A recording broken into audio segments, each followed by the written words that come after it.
bahwa sebagai seorang murid-murid Kristus, dalam tugas pewartaan kita mewartakan Injil, kita akan berjumpa dengan banyak penolakan, banyak kesulitan, penderitaan, dan bahkan juga maut. Sebagai konsekuensi dari panggilan perutusan kita mewartakan kebenaran sabda Allah, mungkin dimusuhi dan sebagainya, yang Tuhan gambarkan sebagai kita diutus bagaikan anak domba di tengah-tengah serigala.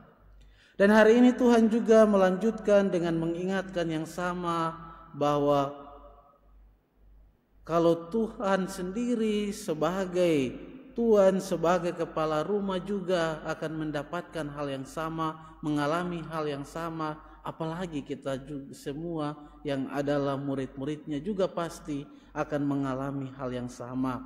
Tetapi Tuhan mengingatkan kita untuk tidak takut. Seringkali ketakutan menghambat tugas pewartaan para murid itu. Orang takut akan bahaya-bahaya yang dikatakan tadi, ditolak, tidak diterima, dianiaya. Tapi juga mungkin ketakutan kita untuk selalu berada di zona nyaman, mencari jalan-jalan aman. Itulah yang seringkali menghambat tugas perutusan kita.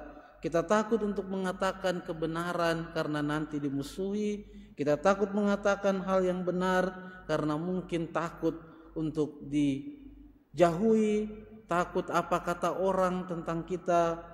Maka seringkali itulah yang menjadi ketakutan-ketakutan yang membuat karya pewartaan itu menjadi terhambat. Tuhan mengingatkan kita bahwa kita tidak perlu takut, karena Tuhan beserta kita, berjalan bersama kita. Bahkan dikatakan tadi, kita lebih berharga, seluruh diri kita lebih berharga. Maka itu Tuhan menghendaki agar apa yang Tuhan katakan kepada kita dalam gelap, kita katakan itu dalam terang. Apa yang dibisikkan di telinga, wartakanlah itu dari atas atap rumah dengan penuh keberanian.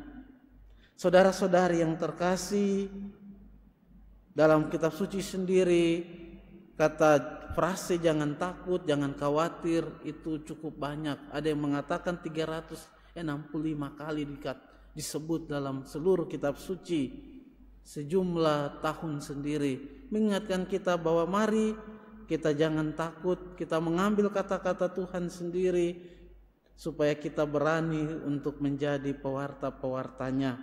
Mari kita mohon senantiasa dalam Ekaristi, semoga lewat santapan sabda Tuhan dan tubuh Tuhan meneguhkan, menguatkan kita untuk menjalankan misi perutusan sebagai pewarta-pewarta sabda kebenaran, pewarta-pewarta sukacita Injil, pewarta-pewarta belas kasih Tuhan di tengah-tengah dunia dengan penuh keberanian, supaya kita sungguh-sungguh disebut sebagai murid-murid Tuhan. Tuhan memberkati kita semua.